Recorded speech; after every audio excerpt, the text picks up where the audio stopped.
Bueno, buenas noches, buenas tardes, gracias por venir. Esta es nuestra segundo conversatorio que tenemos en referencia a la muestra Infieles, que va a durar hasta el 27 de noviembre.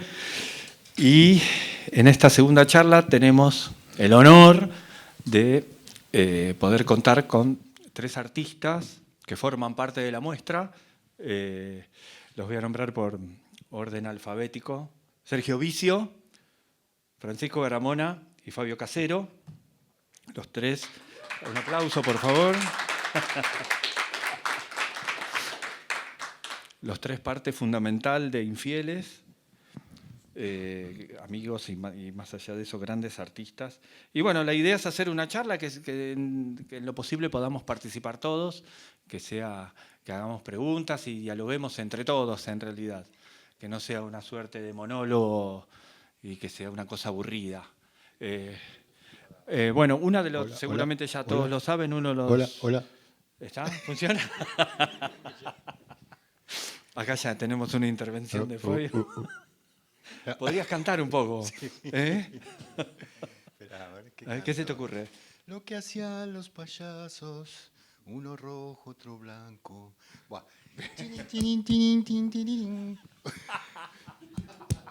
No, yo pensaba que... Pero podemos conversar, ¿eh? Ya podemos comenzar también. Una frase que a mí me gustó mucho, me influenció cuando la leí de joven. Es una frase de Oscar Wilde, que me parece que tiene que ver también con el concepto del tipo, me parece, de artistas que somos, qué sé yo. Que es, no sé dónde está la de Oscar Wilde, pero dice, uno debería ser siempre un poco improbable. ¿Sí? ¿Se escucha bien o no? Y perdón, digamos, vos querés ser improbable, pero a la vez estás regido por un capricho. Pero es que la improbabilidad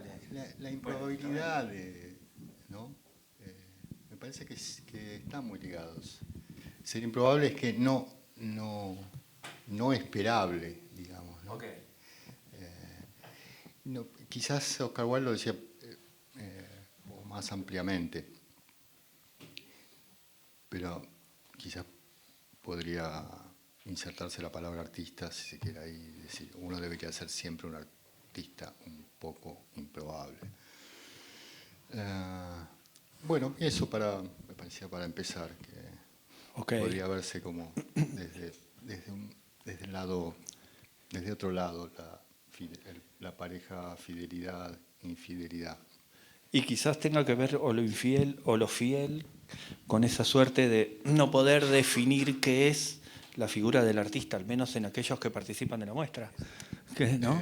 Porque sos y no sos artista plástico y no lo sos, porque también sos poeta y no lo sos porque te incluye en la obra visual. Sí, lo que pasa es que el ser o no ser está mucho en relación a los otros. Uno no sé, yo no me siento particularmente nada, digamos, ¿no? Ningún tipo de incluso hasta fidelidad a no hacer, ¿no? Si no hay nada para hacer, no se hace nada. Ni siquiera como un deber tampoco. Y las definiciones, qué sé yo, ¿a quién le interesan? No a nadie. Después sí, normalmente en el contacto de la obra con otros es inevitable, y se acepta, yo no tengo problema. Pero ¿cómo te planteas vos frente a la obra? Uno con uno mismo a eso. No, pues digamos, como un vacío.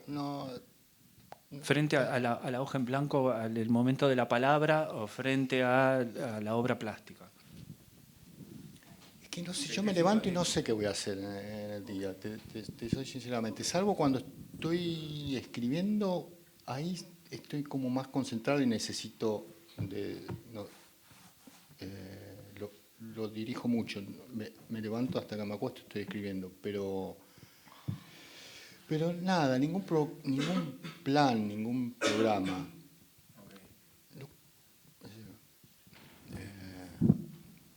menos. Eso yo conmigo, digamos. Vos y tu obra, o vos y vos. Va a ser afuera. Y lo que salga sale. Sí. Ok. Sí. El que quiera preguntar, obviamente, ¿eh? El que quiera levantar la mano. Digo, para que sea como un diálogo. Solo una cosita. Sí. Hay una descripción de Barthes cuando le dan un premio o algún honor en la universidad, dice: soy un sujeto incierto. Bueno, es un concepto muy parecido, incierto, improbable. Bueno, eso. Que sin embargo se llamaba Barthes. Sí. Sí. Hay un poema de la política que Sí. Conmigo sin amigo, totalmente. Sí, pero igual a pesar de los nombres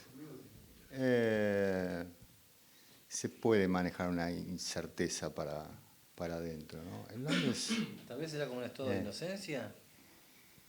es linda inocencia también, me gusta, sí. Sí. Hay una vieja frase de Francisco Garamond, dice: todo tiene que ver con todo y nada tiene que ver con nada. Hablamos solo de inocencia. Ah, ok. Frente a un juzgado. Que sería el acto.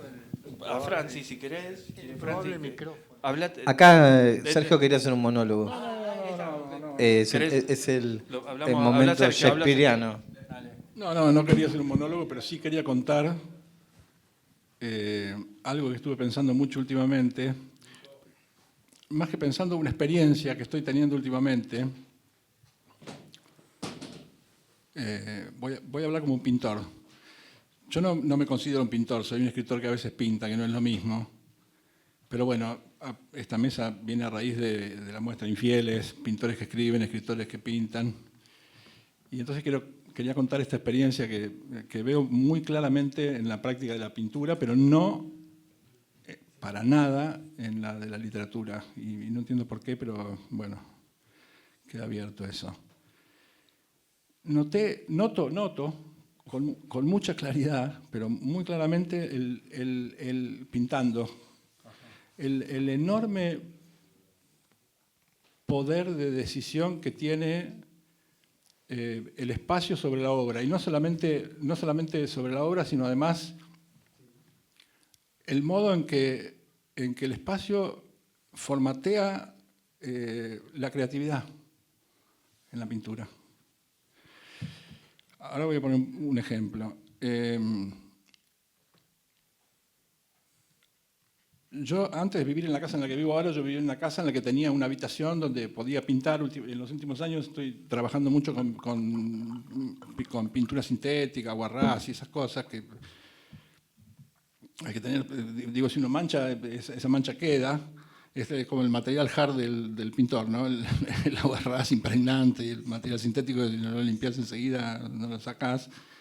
Y trabajaba con bastidores de formato más o menos grande, digamos 2 metros por 1 metro. Tengo algunos todavía, conservo algunos. Y uno de ellos es una pareja, un hombre y una mujer, que están sentados sobre unas rocas a orilla de un lago. Hay unas montañas, sobre la montaña hay un sendero en el que baja un grupo de personas. Después en un costado hay como una vegetación frondosa y el cielo con las nubes. Una escena. Pintaba escenas. Cuando me mudé a la casa en la que vivo ahora, es una casa grande, pero hay pocas habitaciones y están ocupadas. No tengo lugar donde espacio físico en el que seguir pintando en ese formato. Entonces empecé a pintar en el lavadero. El lavadero me obligó a trabajar en un formato muchísimo más pequeño, porque el lavadero era un lugar muy pequeño, con una mesadita, así que yo entonces empecé a pintar en cartones entelados de 30 por 30. Y abandoné las escenas, por supuesto. Supongo que un pintor que ha dedicado su vida a eso puede resolver las cosas en 2 centímetros cuadrados, pero a mí no. Ese formato para mí me llevó a pintar caras, por ejemplo, rostros, con alguna parte del torso y no ir más lejos de eso. Es más, perdón, hablamos hace unos días y encontraste unas diapositivas con las cuales también... Sí, llego ahí, porque ahora los 3 cuadritos míos que están montados, yo digo cuadritos así como Aira le dice novelitas a los cuentos que publica como novelas. Pero, sí, novelitas. Son cuadritos. Hasta que un día mi mujer y yo decidimos reformar el lavadero, arreglarlo, qué sé yo. Entonces cambiamos el piso, hicimos un placar de puertas corredizas donde poníamos la ropa a lavar, la ropa recién lavada, qué sé yo, y una mesada nueva. Entonces yo ya no podía trabajar ahí con esmalte sintético y aguarrás. Y descubrí una caja así, de este tamaño, en la mitad de esta mesa, con una tapa plástica, con reborde, que si la daba vuelta a la tapa y me la ponía sobre las rodillas, podía pintar sobre la tapa en mis rodillas, en el living, en la cocina, donde fuera. Bien. Eso me obligó a un formato más pequeño todavía. Y los cuadritos que están acá son de esta etapa. Empecé a firmar, empecé a trabajar sobre la tapa, apoyada en las rodillas, con cuadritos de 10 por 10, 10 por 15. Estoy como al borde del miniaturismo, digamos. Pero también cambió el tema. Ya no eran caras, sino paisajes lunares, fantasiosos, como al borde de la abstracción. Pero esa experiencia no es transferible a la literatura. No, referida solamente a la pintura. Solamente a la pintura, a mi experiencia como pintor, digamos, entre comillas, ¿no? Digo, porque no encuentro que haya una relación con la pintura. Sí hay una relación con la música, por ejemplo. Mira, ¿cuándo se inventó la canción pop de 3 minutos? Cuando se inventó el disco. Cuando en 1950 o a fines de los años 40 se inventó el disco de pasta, de 78 revoluciones por minuto, cada cara del disco estaba limitada a 3 minutos y pico de música. Entonces todos los músicos, los compositores, empezaron a componer canciones de 3 minutos.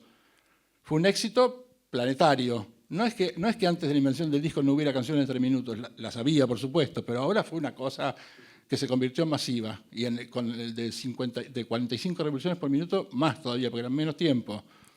Pero casi marxista, las condiciones materiales determinan. Exactamente, pero lo que yo experimento es que el espacio y las condiciones de producción no solamente exigen un nuevo formato, sino que además formatean la creación. Uno cree que la creación es la inspiración, la pasión, un rayo indoloro que te lleva de los pelos, bueno, en mi caso de las orejas, a un lugar donde vas a hacer lo que quieres hacer. Y no, es el espacio lo que te lleva. Es la disponibilidad que tenés lo que te lleva a hacer lo que... Mirá, espera, quiero decir una cosita más.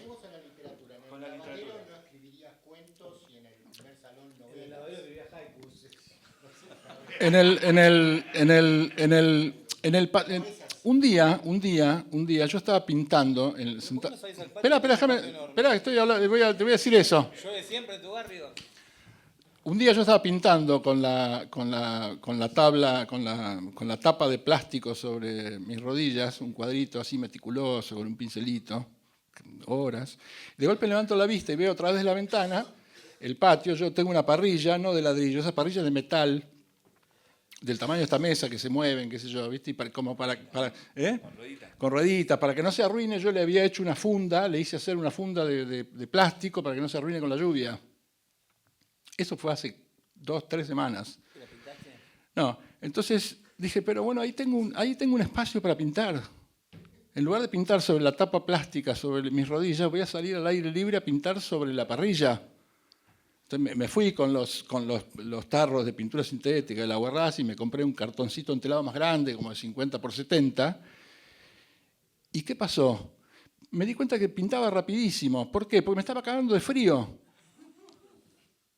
Y al día siguiente, cuando me levanté, que quería seguir pintando, yo ya me había levantado con una imagen, mientras hacía el mate y qué sé yo, tenía una imagen que debía ser resuelta rápidamente, porque iba a pintar y porque me iba a cagar de frío haciéndolo, ¿no? O sea, hay una frase de David Byrne, el cantante de Talking Heads, que en un libro que publicó hace unos años, que es muy interesante, lo recomiendo, no me acuerdo cómo se llama, pero creo que se llama Técnicas de la música, o cómo se hace música, no sé, algo así, que él dice, la frase es...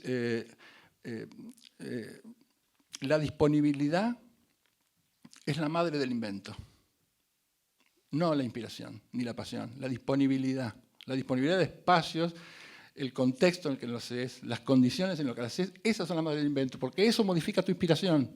Vos vas a estar inspirado de acuerdo digo, inconscientemente, como yo cuando me levanté el segundo día para pintar en el frío del exterior, yo ya estaba pensando en pintar rápido.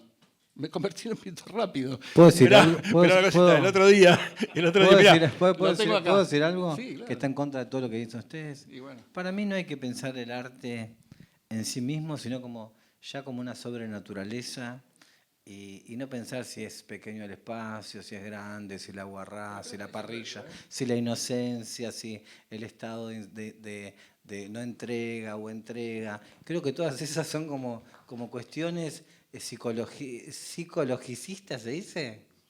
¿O psicologistas? O psicologi. Son cuestiones de psicologis. ¿Pero por qué? Yo creo que no hay que hay que cortar el nivel de, no me sale la palabra, pero como de aurático, de hacer una poesía, o escribir, pintar un cuadro, o hacer una canción, o pensar que las canciones empezaron a través de la forma, que en realidad no es como decís vos, es por la radio, ¿viste? Por la radio las canciones empezaron a tener 3 minutos y medio. Perdón, estás Más equivocado. más allá seguramente estoy equivocado, No, pero vos también lo estás. Espera. Hay un error. Estás como... A mí no me gustan las mesas que están todos de acuerdo. No, bueno, está bien, por supuesto. Eso No, pero realmente realmente lo que hizo que la canción de 3 minutos se convirtiera en un modelo de producción planetario fue la duración de las caras del disco de 78 revoluciones por minuto. Nadie lo discute eso, no vamos a discutir acá, nada, lo puse a modo de ejemplo. Lo que no quiere decir que después con la música progresiva, cuando se inventó el disco largo, el long play, los temas duraban 20 minutos, que era toda la cara del disco, pero esto fue así, es un hecho histórico, lo reconoce todo el mundo, es así. De todas maneras, nada de lo que digo yo está en contra de la inspiración ni de cosas por el estilo. Lo que estoy diciendo es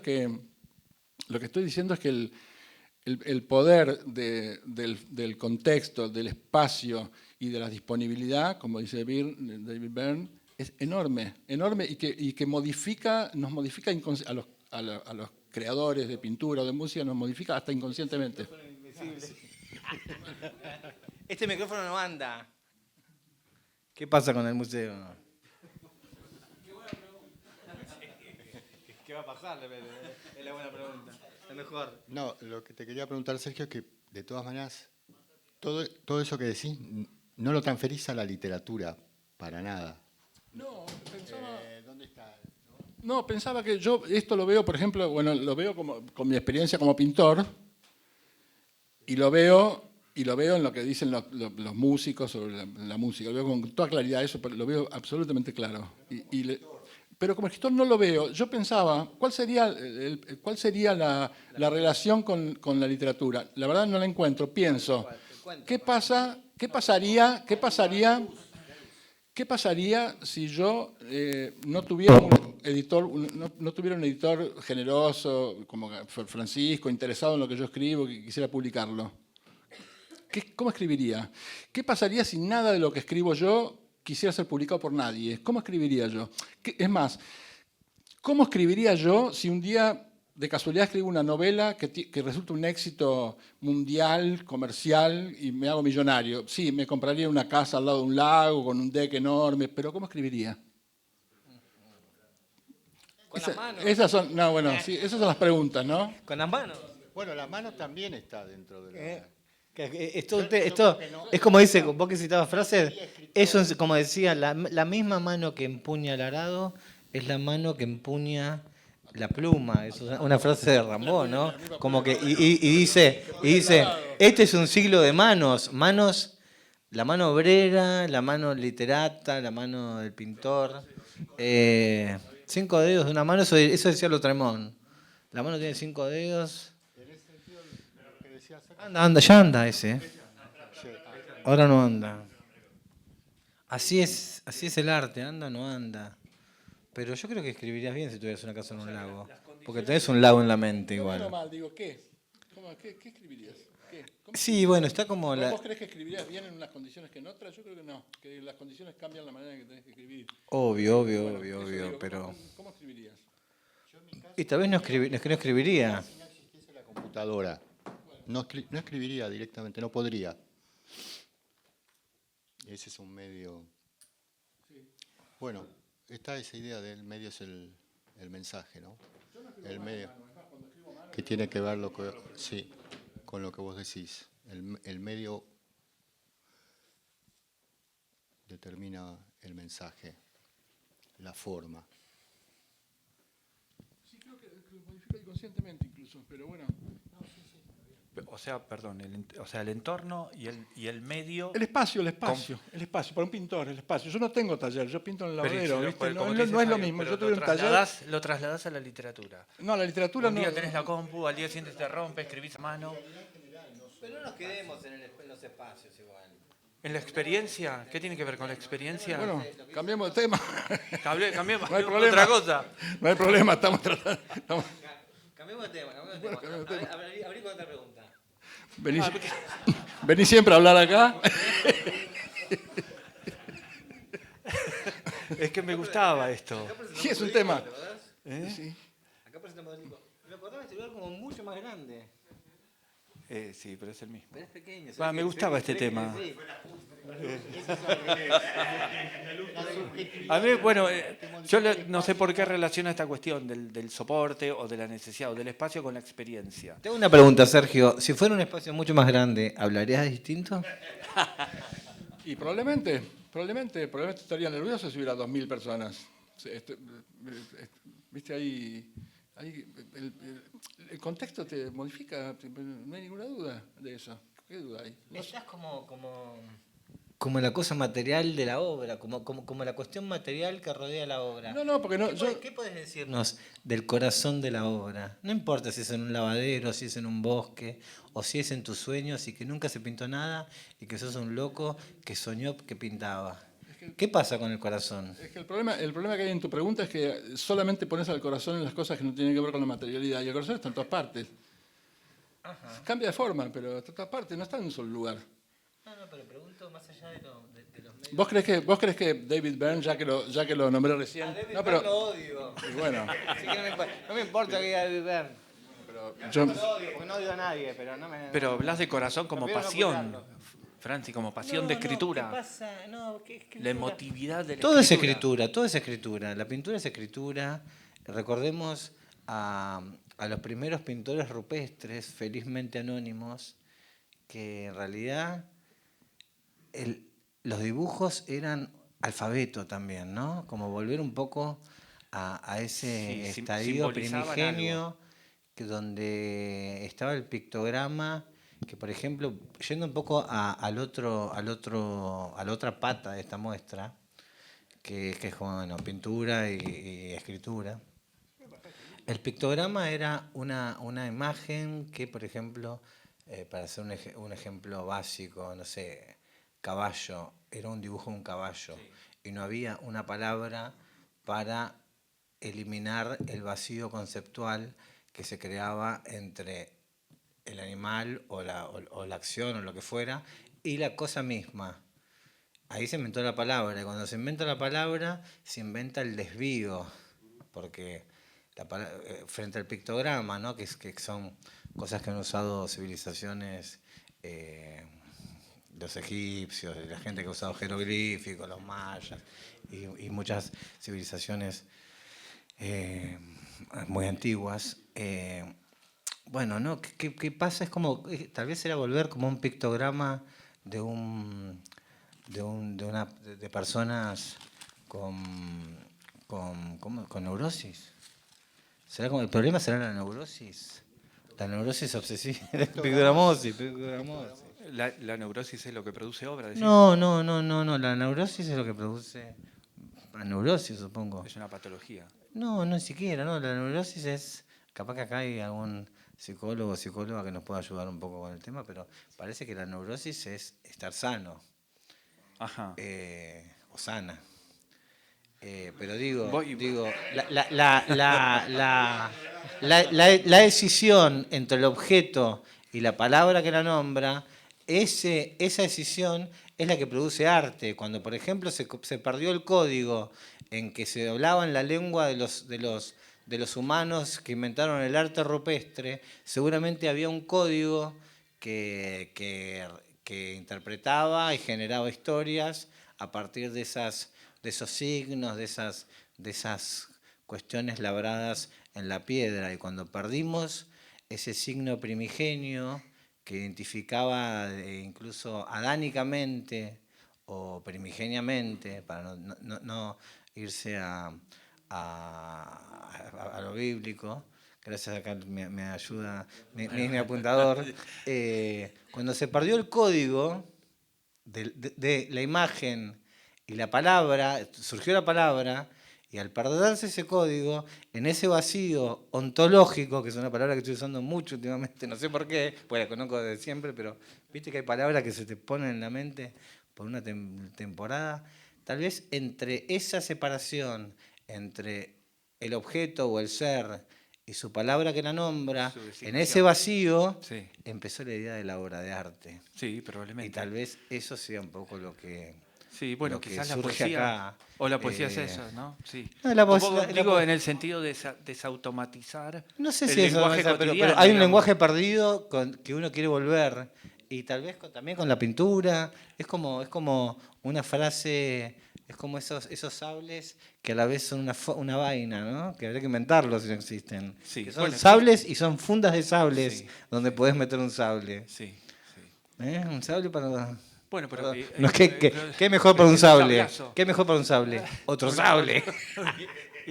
Y la funda que lo cubre. Para otro sable. Ok, Otra funda. ok. Y tal vez sea todo. Se trata de fundas y de sables. Y para volver a Borges, espadas y medianoche, ¿no? Y también un poco a Cervantes y a toda la literatura. Bueno, está bueno lo que decís. Y me hace provenzal. pensar en tu poesía, esto que decís. Mi poesía no es para pensar, no es para pensar. Es una poesía que abole. ¿Abole está bien dicho? ¿Está bien dicho? Diego, Ahí lo contraté, Diego. lo contraté. Abole o, bueno. Está abolida, está abolida. La poesía, está abolida. la poesía cuando se piensa desaparece. Porque no es poesía para pensar. No hay Pues, poesía para pensar. No es poesía para pensar. Lo tuyo no es poesía para No pensar. quiero hablar de lo mío, porque soy muy humilde y también soy megalómano. Así que entre esos dos, entre el límite de la humildad y la megalomanía, mejor no hablar de... Serías ese mejor espacio no que está hablar. entre- Exactamente, eso que se perdió. Por Como eso sos que, poeta. como que el paraíso, como dice Lord Byron, el paraíso existe desde que se perdió. Si no, no había antes una idea de paraíso, un lugar Exacto. a donde volver. ¿Por qué hay un lugar donde volver? Porque ya no está. Exacto, bien. Y bueno, Genial. lo dejo seguir. Al final me lo daste. No, bueno, pero ¿y a Fabio qué te parece? A mí hablemos. Pero digo, en el sentido de la escritura, A ver si este me puede ¿Pero coincidís con esto que dice Francis? No. Lo mejor es no coincidir, si no la mesa es un plomazo. Estoy de acuerdo, El arte sería de los pueblos ágrafos, pues, la relación palabra. Pero sí puede ser en el sentido más general del origen, el origen en la falta. Qué sé yo, ¿no? En lo que no está, en la pérdida, ¿no? Es que vos sos un autor judío, con todo el respeto, Digo, ¿no? Es mi mejor amigo. ¿En lo que no está te referís a la pérdida o lo ausente? Un autor judío que No, lo ausente, la pérdida, sí.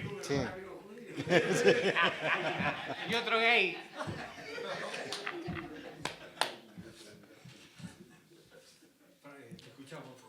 No, qué sé yo, hablar de orígenes es muy complicado, pero bueno, y en el... ¿Qué sé contra los En el- prosógrafos? Pero a mí no me disgusta igual laurático y además empezaste a borrar laurático y te fuiste a laurático naturalmente. Sí, aurático, al laurático ontológico. Sí, y ágrafo. Y ahora, ¿abole o abuele? Abole es como un abuelo que abole. Bueno, o sea, está. Entonces, por ejemplo, hay como diferentes posturas, evidentemente. Lo tuyo es escisión entre imagen y designación. Ajá. Sergio... Ponele. No, o no. Ponele. O no. En Sergio, En Sergio es el como espacio, digamos... la autoridad del espacio. Sí, y exacto. en el que sería Igual creo que La ausencia. hablamos de cosas Y en diferentes. Fabio la Ausencia. ausencia. que es como cuatro melancólicos. Y decime una cosa, ¿qué pensás vos de todo esto? ¿Qué pensás vos? Yo creo que con respecto ¿Qué pensás? del arte, para mí es nada más que un procedimiento. ¿Pero eso no sería algo muy frío? ¿Que se fuera un procedimiento como una cortadora de fiambre solamente sirve para cortar fiambre? Bueno, lo que sucede es que... y sí, porque bueno, pueden si, no asesinar. si una cortadora de fiambres logra Y pero pintar una pared... una cortadora de fiambre en una sala de En de una un mesa muse- de- una mesa de una mesa de un fiambrería, auditorio. de una fiambrería, con un salame. Bueno, vamos a abrir preguntas para el público. Sí, pero tampoco pensar como la cuestión del arte como algo como imponderable, ¿no? Como que el arte también tiene que ser el arte. El arte es una denominación muy grande para hechos más bien misteriosos. Terminar de pensar el término del arte. Por eso, pero digo, hay alguien pintando abajo de lo Cristina Kirchner, y que pinte un buen cuadro, no me importa si estás abajo de lo Cristina Kirchner o estás arriba de Videla. Hay que empezar a pensar en lo que hace uno con el arte. El entorno hace al individuo y el individuo también moldea el entorno. ¿Vieron cuando decían, el arte imita la naturaleza? Y después, ¿qué pasó en las vanguardias? Dijeron, la naturaleza imita el arte. Y tal cual, la pintura, la pintura porque es una forma representativa, hablando de pintura, pintura, ¿cómo se dice cuando pintas cosas como son? Naturalista. También la pintura modifica, o el arte, sobre todo el arte visual, modifica la naturaleza.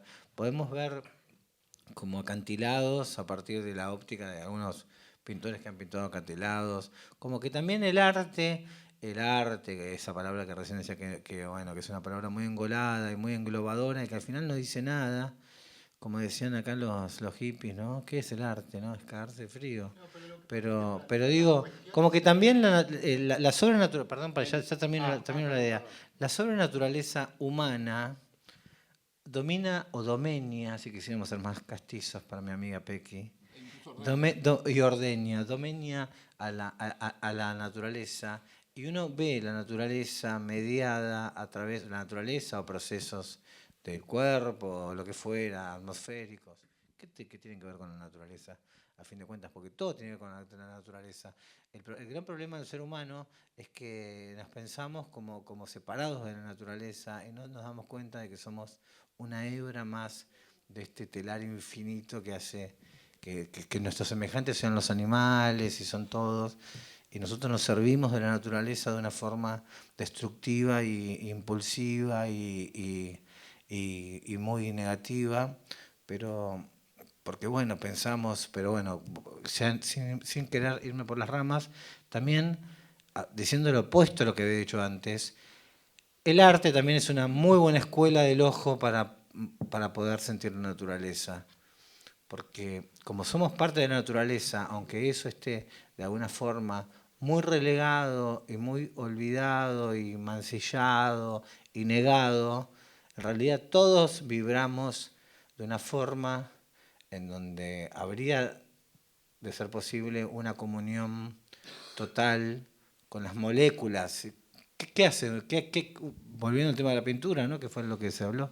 ¿De qué está hecha la pintura, no? De moléculas. ¿Y de qué está hecho el espacio? De moléculas. ¿Y de qué está hecho el átomo?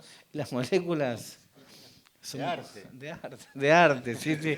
Bueno, me acuerdo del libro que sacaste vos, Cucu, de César Aira, el 1000 gotas, que eran como que las gotas de la Gioconda, se derretía y cada gota tenía una vida, uno era basquetbolista. Sí. Bueno, el arte es una fábula que simplemente sirve para aquietar el corazón del arte y para volver a hacerlo soñar. Siempre cuando se habla de arte o de poesía o de lo que fuera, que es arte también, se trata de contar una fábula nueva para nuevos niños. Y de eso se trata, como de volver a encantar el corazón de la aventura que duerme en cada persona que se atreve, no por una cuestión de valentía, sino por una cuestión de ocio incluso también, ¿no? Porque tampoco hay que olvidarse de que el arte al final solamente sirve para ilustrar el ocio de personas que pueden dedicarse al ocio porque no están relegadas a tener que trabajar, esforzarse y destruirse para vivir, ¿no? Es un beneficio y es un privilegio, y la verdad que tendríamos que estar todos muy avergonzados de poder estar hablando de esto cuando hay temas mucho más urgentes que nos convocan.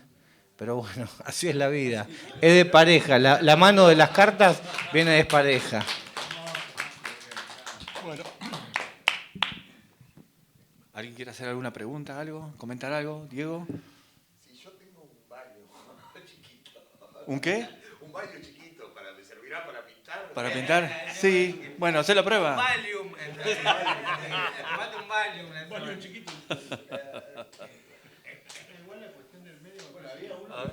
Un poco está muy bien, pero nos conduce quizás a una cuestión mecanicista, de poner las cosas en términos de causa y efecto. Porque si vos decís, bueno, vos en el lavadero pintás retratos y está muy bien, y el lavadero tiene que ver con los retratos, viene otro y en el lavadero no pinta retratos.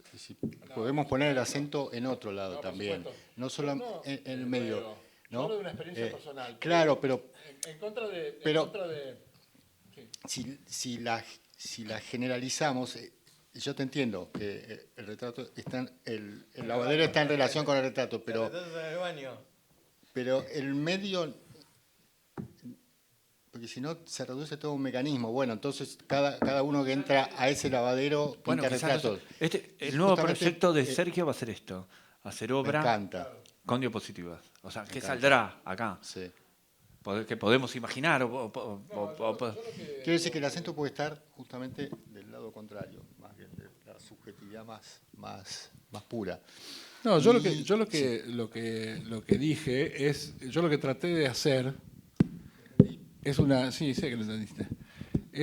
Yo no te entendí. No, no, veo que no, veo que no. Pero yo lo que traté de hacer en la muestra, en el contexto de escritores que pintan y pintores que escriben es contar mi experiencia como pintor. Yo no soy un pintor principalmente.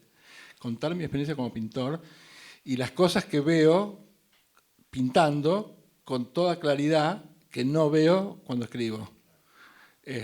Y es indudable que si uno pinta en un taller de 30 metros por 10, pinta una determinada obra, y que si pintás en un lavadero no podés ni meter un cuadro de medio metro por medio metro. Entonces, el espacio ya está modificando el formato en el que pintás. Juntamos Ya, unos pesos para espera, comprarle a espera. Sergio un lugar un poco más grande. Más allá de los chistes malos, lo que estoy tratando de decir es que ya el espacio modificó el formato de tu obra. Eso es indudable. Bueno, y después, también es cierto que si vos vas reduciendo el formato de tu obra, vas reduciendo también el tipo de obra que puedes hacer, ¿o no? Yo lo refería más... Mira, vos nombraste a Barthes en un momento, ¿no? Vos nombraste a Barthes en un momento. Ah, vos. Barthes decía que estaba muy decepcionado con la generalidad que estaba muy decepcionado porque todo el mundo tenía posiciones y nadie hablaba de su experiencia personal. Yo lo que traté de hacer es contar mi experiencia personal, no de sentar una posición. Que el arte es así, que debe ser así, que sucede esto. No, qué sé yo, es mi experiencia la que conté. Y me parecía que era apropiado para la muestra en la que los pintores... Hay que hablar de infidelidad. Los pintores escriben y los escritores pintan. Yo no soy un pintor, yo a veces pinto. Entonces cuento mi experiencia como pintor, nada más. No es una posición así como...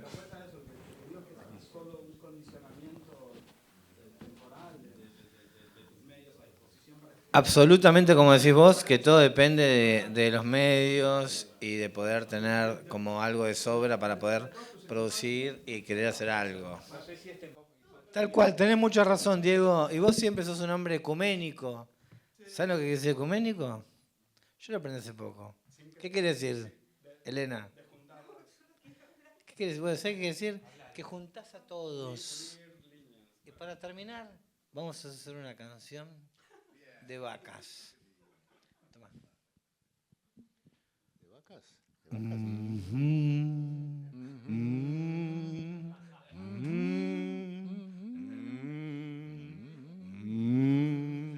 Todos.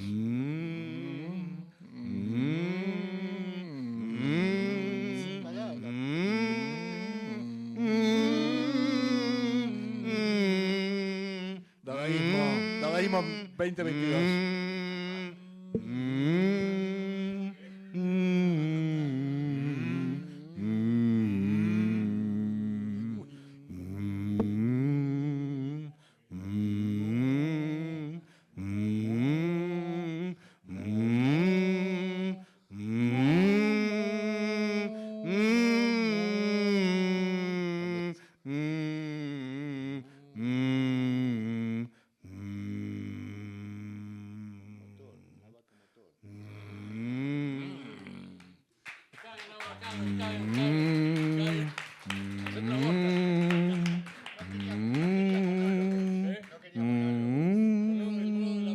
Monólogos. Bueno, gracias a todos. Gracias, infieles. Esteban Vistesnik, Diego, Roberto, todo el grupo del museo que siempre nos acoge tan amablemente. Esta sala que en la memoria parece mucho más enorme porque es mucho más grande de este espacio, porque sigue creciendo en nuestros corazones. Gracias.